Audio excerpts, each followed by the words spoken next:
So what we're going to talk about today, guys, is just a little quick video on how much it costs to build your bike into a complete Supermoto.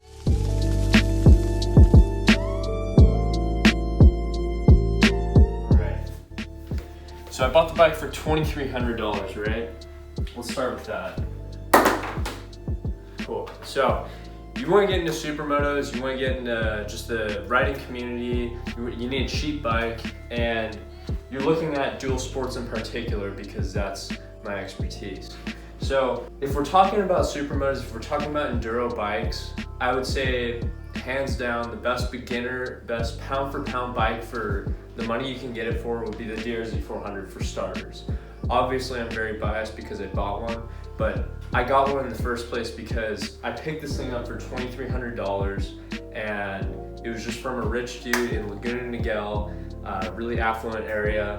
And you can find these great deals on these bikes, and that's what I'm trying to drive at with this point right here.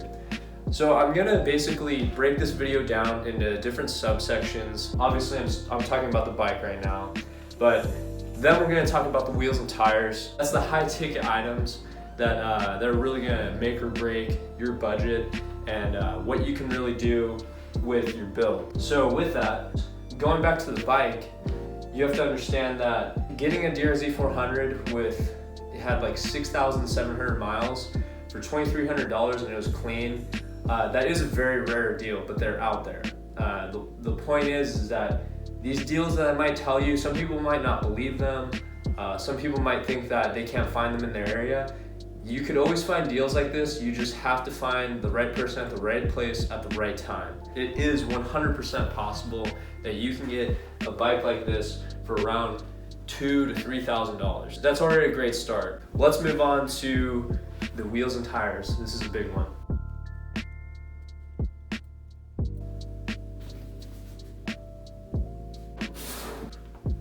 So, wheels and tires, $300. You're probably wondering, how did you get a Supermoto setup for $300? Let me elaborate on that a little bit. So, what happened when I was trying to get these wheels and tires was I originally talked to as many people as I could, hit up random people who had a Supermoto build, meaning they started with the 400S, which is different from the SM. The Supermoto or SM model of the DRZ 400 already comes with the RKXL rims and wheels. What happened with that was just, like I said, just being adamant about buying secondhand, finding the right person at the right time at the right moment. So I found a guy in Whittier. This guy was actually just selling his whole bike. He had a DRZ 400 SM that he was selling. The way that I got a rear wheel initially, the one that I actually have on my bike right now, is because he had this RKXL wheel as an extra. And the reason why he had that was because he wanted to mix match the colors from the front tire and the rear tire. I don't know why he did that, but all I know is that it got me this tire, this whole wheel set up, complete wheel for $200. Pretty big deal because you've already covered half the equation now. The whole front wheel setup, that was kind of a trick. So I looked on eBay, looked on Craigslist, and I figured, you know what, even if I have to buy a brand new one from like Warp 9 or something, it's not gonna be a big deal because I just saved so much money getting that whole rear wheel setup. The problem with this though is that everyone wants to sell their wheel. Even though it would have costed maybe $600 to get the whole front wheel setup, I still don't want to pay $600. So I was patient, I waited, and I eventually found a guy who was selling a whole Warp 9 setup, and that I said in my previous Supermoto build series video, and he was out in Santa Monica, about an hour away from me. And I hit him up because he posted it for, I think it was $300, something ridiculously low for a Supermoto wheel setup. And I texted him, and the ad was like 14 days old. I didn't think I was gonna get it. Turns out he still had them. So, like I said, just being very, very adamant about finding what you want, looking in the right places. I used Craigslist, I used OfferUp. I actually found this guy on OfferUp. That was like one of the first OfferUp deals I've ever done. I'm usually all about Craigslist. So, I'm $500 deep in, right? Actually, hold on. So I just finished business calc, but that didn't make it.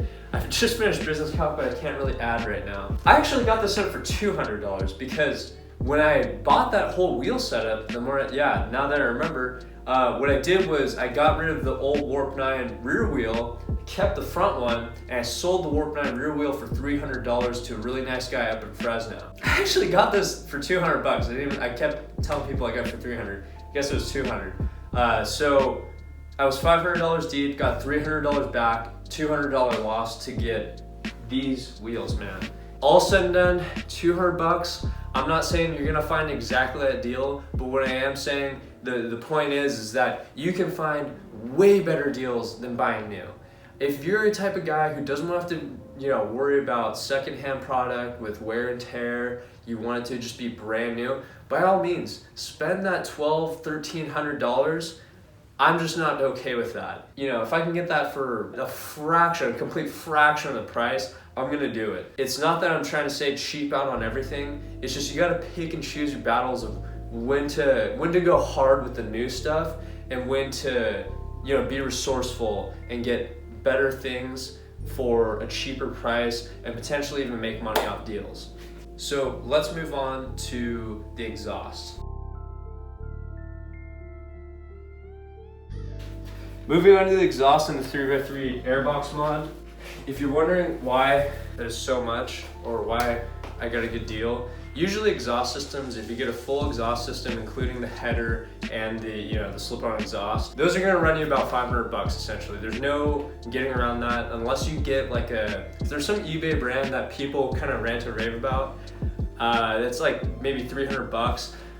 I don't personally like to go for that. I wanna go for like FMF, Yoshimura, Akrapovic. I don't know if they make one for the DRZ 400, but I got the MRD Pro Comp exhaust, and I found that secondhand for $360. So the MRD, the reason why I got that, I just made a video about this actually. I'll leave the link in the description below. Your 3x3 airbox mod and the jetting. If you're weird about cutting an air hole in your airbox, don't worry about it. If you know how to rejet a carb, if you're okay with taking apart the carb, you'll be totally fine. But what you're gonna need to do your full exhaust is you're gonna need, obviously, the full exhaust system, and then you're gonna need a JD jet kit or a dyno jet kit, whatever comes with the needle, the main jet, and pilot jet. The reason that you need to rejet is with way less restrictive exhaust comes an imbalance in the air to fuel mixture. Point is that you need to rejet your carburetor if you're gonna do this whole mod. My exhaust, if you watch the video, I think it sounds amazing. I think it looks great. I wouldn't really change anything about that. I'm including that in the Supermoto build setup because a lot of people do these things together. A lot of people don't just keep a DRZ 400 stock. That kind of defeats the whole purpose of getting a DRZ 400. So now that we have the exhaust done, let's talk about the handlebar setup.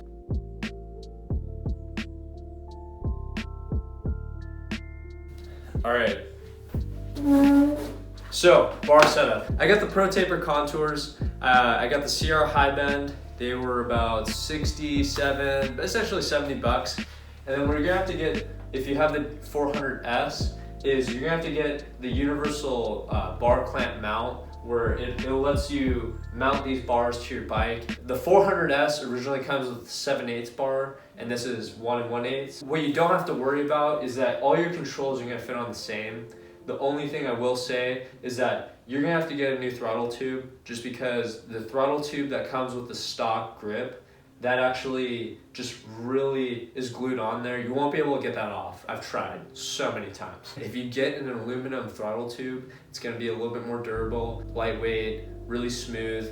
They make a lot of good throttle tubes. I got like a $5, $6, $7 one just because I'm not doing any crazy stuff on my bike. It works great. All the controls, I wanna get rid of these mirrors eventually, but this in my opinion makes a really big difference. This is really underrated, and that's why I'm including it in this list. All right, so we have the bars, we have the exhaust, we have the wheels. What I totally forgot about was the odometer setup. This odometer is not gonna work once you do the Supermoto wheels. That is a problem, right? You're no longer gonna have your mileage, you're no longer gonna have a speedometer, anything. You won't have any of your gauges working. The only thing that's gonna work are these lights on the end. have it right over there. I'm gonna figure out a way to mount that eventually. You're probably wondering, how do you go about fixing that? You get the TrailTech Vapor. Now the TrailTech Vapor is a really, really solid unit. I think it's the most complete unit you can get that is gonna be the best bang for your buck. It was $125. It's 100% worth the money. The instructions are beyond thorough. They have instructions for every little piece of that. The only thing I ran into that might be an issue for some people is when you install it on your wheel. Basically, the way that the speedometer works for the TrailTech Vapor is that you have a magnetic bolt on one of the rotors. So as that spins, you're gonna have to measure out your tire to keep the speedometer accurate. But as that spins, there's a sensor that you have to put down there that's gonna be close enough to read that. So I found a spot for it. That scared the shit out of me. If you find the right place for where to put that sensor, you'll be fine.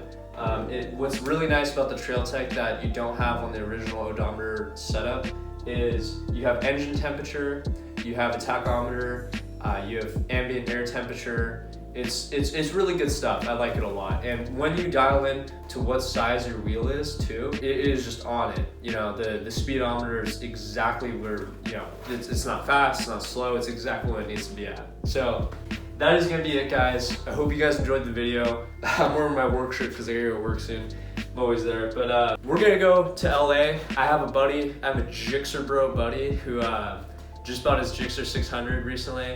We're gonna take a little stroll to LA, maybe Santa Monica area, and in the next couple days. I really want to crank out some videos, especially recently with the whole YouTube, YouTube changing the threshold. I don't know how you guys feel about that. I see it as like a necessary evil, but what I don't like is the execution of YouTube's part, where they don't grandfather in the people who have had ads up. Obviously, I'm not making a killing off YouTube right now. This is just what I like to do on my spare time, but it doesn't hurt to have that little sense of like, oh, okay, like people are watching and it shows in the numbers and all that. So if you guys can share my videos, if you like my content, please let other people know. It really does help the channel, and I really want to hit 1,000 subscribers by February 20th. That's the deadline. So if you guys could help me hit 1,000 subscribers by February 20th, I will do some way of like doing a raffle or something, or find a random person in the comments to send something to. I don't know, I'll ship you guys out something cool if you guys can get me to 1,000 subs by February 20th. So please like, share, subscribe, and I'll see you guys next time.